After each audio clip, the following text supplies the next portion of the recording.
വാക്യം വായിക്കുന്നതുകൊണ്ട് മുമ്പോട്ട് പോകുന്നതായിരിക്കും അല്ലെ. റോമർക്ക് എഴുതിയ ലേഖനം 13-ാം അധ്യായം 11-ാമത്തെ വാക്യം. റോമർക്ക് എഴുതിയ ലേഖനം 13-ാം അധ്യായം 11-ാമത്തെ വാക്യം ഒന്നെടുക്കാം. ഇത് ചെയ്യേണ്ടത് ഉറക്കത്തിൽ നിന്ന് ഉണരുവാൻ നാഴിക വന്നിരിക്കുന്നു എന്നിങ്ങനെ നിങ്ങൾ സമയത്തെ അറിയാൻ തന്നെ. ഇത് ചെയ്യേണ്ടതിന് ഉറക്കത്തിൽ നിന്ന് ഉണരുവാൻ നാഴിക വന്നിരിക്കുന്നു. ഉറക്കത്തിൽ നിന്ന് ഉണരുവാൻ നാഴിക വന്നിരിക്കുന്നു എന്നിങ്ങനെ നിങ്ങൾ സമയത്തെ തന്നെ. ഹലോ, നിങ്ങളുടെ കാര്യമാണ്, നമ്മുടെ കാര്യമാണ്.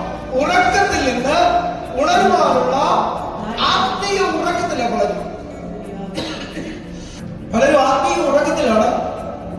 ഉറക്കത്തിൽ തുടരുവാൻ ഇന്നത്തെ രാത്രിയിലത്തെ മെസ്സേജ് കേട്ടിട്ട് എല്ലാവരും ഉറക്കത്തിൽ എന്ത് ചെയ്യണം? ഉണർന്നോണം. ആത്മീയ ഉറക്കപ്പെട്ട് എഴുന്നേറ്റോണം. ചില കാര്യങ്ങൾ ഞാൻ പറയാം. ഹല്ലേലൂയ. ആത്മീയ ഉറക്കപ്പെട്ട് എണീറ്റോണം. ഉറക്കത്തിൽ എണീക്കുവാൻ നാഴിക വന്നിരിക്കുന്നു എന്നിങ്ങനെ സമയത്തെ അറിയുകയാണ് തന്നെ. അടുത്ത വാക്യം, നാം വിശ്വസിച്ച സമയത്തേക്കാൾ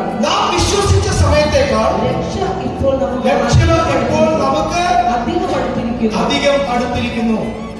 നാം വിശ്വസിച്ച സമയത്തേക്കാൾ രക്ഷ ഇപ്പോൾ നമുക്ക് അധികം അടുത്തിരിക്കുന്നു.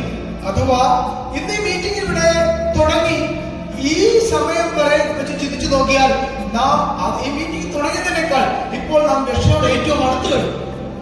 നമ്മുടെ കർത്താവിനോട് ഏറ്റവും അടുത്ത് കഴിഞ്ഞു. മനസ്സിലായില്ല? ഒന്നുകൂടെ പറയട്ടെ. പറയണോ? പറയാം. ഇന്ന് മീറ്റിംഗ് എത്ര മണിക്കായിരുന്നു? 6:30 7 മണിക്ക് തുടങ്ങിയിരിക്കട്ടെ. ഇപ്പൊ സമയം 8 മണിയാകുന്നു. അത്രയും സമയം കൊണ്ട് തന്നെ കർത്താവിന്റെ വരവുകൊണ്ട് നമ്മൾ എന്ത് ചെയ്തു? നാം വിശ്വസിച്ച സമയത്തേക്കാൾ രക്ഷ ഇപ്പോൾ നമുക്ക് ഏറ്റവും അടുത്തെന്ന് പറഞ്ഞാൽ കർത്താവിന്റെ വരവും നമ്മുടെ വീണ്ടെടുക്കും. കർത്താവിന്റെ വരവും നമ്മളുടെ സമാധാനവും അത് ഏറ്റവും അടുത്തു. വിശ്വസിച്ച സമയത്തേക്കാൾ രക്ഷ ഇപ്പോൾ ഏറ്റവും അടുത്തിരിക്കുന്നു. അതുകൊണ്ട് നമ്മൾ എന്ത് ചെയ്യണം? ആത്മീയ മയക്കം വിട്ട്, ആത്മീയ ഉറക്കം വിട്ട് നാം ഉണരേണ്ടുന്ന സമയമായി. നമ്മൾ കർത്താവിന്റെ സന്നിധിയിൽ ഇരിക്കേണ്ട സമയമായി, പ്രാപിക്കേണ്ട സമയമായി. ഹല്ലേലൂയ. പ്രാർത്ഥന ഇനി കൂടുതൽ കൂട്ടണം. കർത്താവിന്റെ കൂടെ ഇരിക്കണം, കർത്താവിന്റെ കൂടെ നടക്കണം, കർത്താവിനോട് കൂടെ വസിക്കണം. അത് കൂടുതൽ ആക്കിയെടുക്കണം. സഭയ്ക്കുള്ള ദൂതാണ്, വ്യക്തിപരമായ ഓരോരുത്തർക്കുള്ള ദൂതാണ്. രക്ഷ ഇപ്പോൾ ഏറ്റവും അടുത്തിരിക്കുന്നു. എഫീഷ്യൻ 5:14 എടുത്താണ്. എഫീഷ്യൻ 5:14.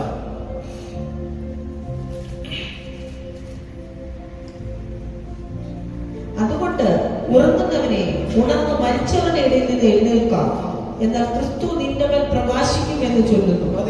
ഉറങ്ങുന്നവനെ ഉണർന്ന് മരിച്ചവരുടെ ഇടയിൽ നിന്ന് എഴുന്നേൽക്കാം, എന്നാൽ ക്രിസ്തു നിന്റെ മേൽ പ്രകാശിക്കും. ഉറക്കമൊക്കെ വിട്ട് ഇസ്രായേൽ മക്കൾ ഈ മോശ പർവ്വതത്തിൽ നിന്ന് ഇറങ്ങി വരാൻ ലേറ്റ് ആയില്ലേ? വൈകിയില്ലേ?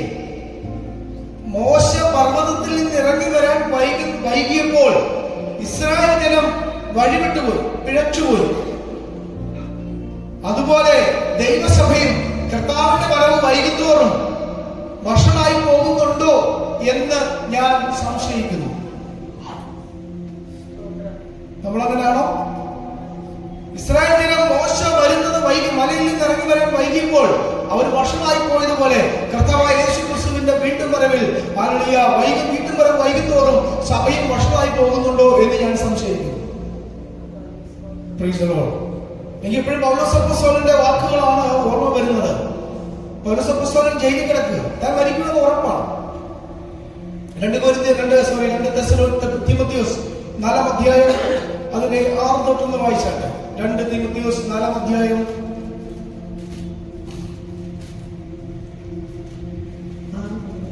ഞാനോ ഇപ്പോൾ തന്നെ പാനീയയാഗമായി ഒഴിക്കപ്പെടുന്നു, എന്റെ നിര്യാണ കാലവും അടുത്തിരിക്കുന്നു.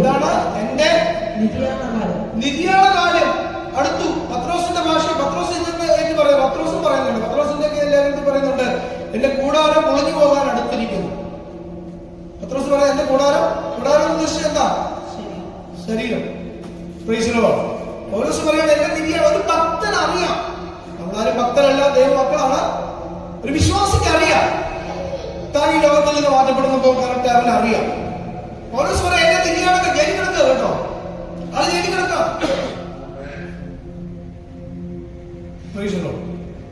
തന്റെ നിജപുത്രൻ തന്റെ തിമോഥെയോസിന് എഴുതുന്ന കത്തിൽ പറയുകയാണ്, എന്റെ തിരിയാണ കാലം അടുത്തു, ഞാൻ മരിക്കുമെന്ന് ഉറപ്പാണ്, നേരെ ചൊവ്വയുള്ള മരണമല്ലെന്നും എന്നെ ജയിലിലാക്കി വരേണ്ടത് എന്നെ കൊല്ലുമെന്നും അവൻ ഉറപ്പാണ്, പൗലോസിന് ഉറപ്പാണ്. എന്റെ തിരിയാണ കാലം അടുത്തു. അടുത്ത വാക്യം, ഞാൻ നല്ല പോർ പൊരുതു.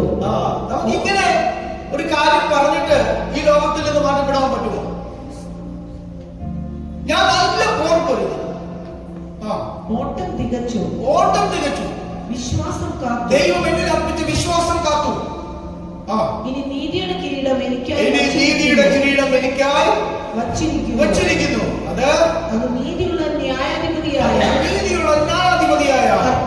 കർത്താവ് ആ ദിവസത്തിൽ എനിക്ക് നൽകും. എനിക്ക് മാത്രമല്ല അവന്റെ പ്രത്യക്ഷതയിൽ പ്രിയം വെച്ചിരിക്കുന്ന ഏവർക്കും കൂടെ തന്നെ. എനിക്ക് മാത്രമല്ല നീതിയുടെ കിരീടം, അവന്റെ വരവിന്റെ പ്രത്യക്ഷതയിൽ പ്രിയം വെച്ചിരിക്കുന്ന എല്ലാവർക്കും അതുണ്ട്. Price the Lord, hallelujah. ക്രിസ്തീയ ജീവിതം എന്ന് പറയുന്നത് അതൊരു ജയത്തിന്റെ ജീവിതം, സുഖത്തിന്റെ ജീവിതം എന്നതിലുപരി ക്രിസ്തീയ ജീവിതം ഒരു ജയത്തിന്റെ ജീവിതം, പരാജയത്തിന്റെ ജീവിതമല്ല, അതൊരു ജയത്തിന്റെ ജീവിതം. ഹല്ലേലൂയ. അതുകൊണ്ടാണ് ക്രിസ്ത്യാനികൾ ജയാളികളാണെന്ന് പറയുന്നത്. Price the Lord. ഇവിടെ പൗലോസ് പറയുന്നു, എന്റെ നിര്യാണ കാലം അടുത്തു. ശ്രദ്ധിച്ചേക്കണേ, എന്റെ നിര്യാണ കാലം അടുത്തു എന്ന് പൗലോസ് പറയുന്ന അക്കാര്യത്തിന് മൂല ഭാഷയിൽ 4 വിവർത്തനം വരുന്നുണ്ട്. എന്റെ നിര്യാണ കാലം അടുത്തു എന്ന് പൗലോസ് പറയുന്ന ആ ഭാഗത്തിന് മൂലഭാഷയിൽ 4 വിവർത്തനം കിട്ടുന്നുണ്ട്. അതിലെ ഒന്നാമത്തേതാണ്, പ്രൈസ് ദി ലോർഡ്, ഒരു കപ്പൽ ഒരു തുറമുഖം വിട്ട് അടുത്ത തുറമുഖത്തേക്ക്, ഒരു തീരം വിട്ട് അടുത്ത തീരത്തേക്ക് പോകുന്നതിനെ സൂചിപ്പിക്കുന്നു. എന്റെ നിര്യാണ കാലം അടുത്തു എന്ന വാക്ക് മനസ്സിലായോ? എന്റെ നിര്യാണ കാലം അടുത്തു എന്ന് എഴുതി വെച്ചിരിക്കുന്നില്ലേ? അതിൽ ഒരർത്ഥം ഇതാണ്, ഒരു കപ്പൽ ഒരു തീരം വിട്ട് മറ്റൊരു തീരത്തേക്ക് യാത്രയാകും, ഒരു തുറമുഖം വിട്ട് മറ്റൊരു തുറമുഖത്തേക്ക് യാത്രയാകുന്നതിനെ സൂചിപ്പിക്കുന്നു. നമ്മള് ഈ ശരീരം വിട്ട് മറ്റൊരിടത്തേക്ക് പോവാം. പൗലോസ് പറയാ, ഞാൻ എന്റെ ശരീരം വിട്ട് മറ്റൊരു തീരത്തേക്ക് ഞാൻ പോവുകയാണ്. ഈ തുറമുഖം വിട്ട് ഞാൻ മറ്റൊരു തുറമുഖത്തേക്ക് പോവുകയാണ്. ഹല്ലേലൂയ. 2 കൂടാരം. ഹല്ലേലൂയ. പൗലോസ് ഒരു ടെന്റ് മേക്കറാണ്. പൗലോസ് ടെന്റ് മേക്കർ എന്ന് പറഞ്ഞാൽ കൂടാരപ്പണി ചെയ്യുന്നതാണ്. Price the Lord. അപ്പോൾ അവിടെ പൗലോസ് പറയുകയാണ്, കൂടാരം മാറ്റിയടിക്കും. ഇപ്പൊ ഈ കൂടാരമാണെങ്കിൽ അത് പൊളിച്ചിട്ട് മറ്റൊരു കൂടാരം എന്ന് പറഞ്ഞതുപോലെ ഈ കൂടാരത്തിൽ നിന്ന് മാറി ഞാൻ മറ്റൊരു കൂടാരത്തിലേക്ക് പോവുകയാണ്. അതിനെ സൂചിപ്പിക്കുന്നു. മൂന്നാമത്തെ വിവർത്തനം ഇങ്ങനെയാണ്, ലൂസിംഗ് എ പ്രിസണർ. എന്റെ നിര്യാണ കാലം അടുത്തു എന്നതിന്റെ 4 വിവർത്തനങ്ങളാണ് പറഞ്ഞത്. മൂന്നാമത്തെ കാര്യം പറയുകയാണ്, ലൂസിംഗ് എ പ്രിസണർ, ഒരു തടവുകാരനെ സ്വതന്ത്രനാക്കുന്നതിനെ സൂചിപ്പിക്കുന്നു. Losing A prisoner. Price the Lord, hallelujah. ഇത്രയും കാലം പൗലോസ് പറയും, ഇത്രയും കാലം ഞാൻ ഈ ശരീരത്തിൽ തടവുകാരനായിരുന്നു. ഇനി ഈ ശരീരം വിട്ട് ഞാൻ പോവുകയാണ്, മറ്റൊരു ലോകത്തേക്ക് ഞാൻ പോവുകയാണ്, സ്വതന്ത്രനാവുകയാണ്. ഹല്ലേലൂയ. 4ാമത്തെ കാര്യമാണ് അൺയോക്കിംഗ് ആൻഡ് യോക്ക്. ഹല്ലേലൂയ. നുകം, ഒരു നുകത്തിന്റെ കീഴിൽ നിന്നും ഞാൻ സ്വതന്ത്രനാവുകയാണ്. ഈ ശരീരത്തിനകത്തുള്ള നുകത്തിന് കീഴിൽ നിന്ന് ഞാൻ സ്വതന്ത്രനാവുകയാണ്. ഇപ്പോൾ ആ നുകം എടുത്തു മാറ്റുകയാണ്. ഇത്രയും നാൾ ഞാൻ നുകത്തിന് കീഴിലായിരുന്നു.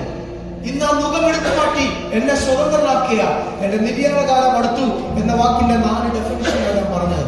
4 വിവർത്തനം, മൂലഭാഷയിലെ 4 വിവർത്തനമാണ് പറഞ്ഞത്. അതുകൊണ്ട് യേശുക്രിസ്തുവിൽ വിശ്വസിക്കുന്നവർക്ക് മരണം ഒരു ലാഭമാണ്, നഷ്ടമല്ല. ഹല്ലേലൂയ. Praise the Lord. അവന്റെ പ്രത്യക്ഷതയിൽ പ്രിയം വെച്ചിരിക്കുന്ന ഏവർക്കും നീതിയുടെ കിരീടമുണ്ട്.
നമ്മളെല്ലാവരും ഈ ഫ്ലൈറ്റിൽ പോയിട്ടുള്ളവർക്ക് അറിയാം,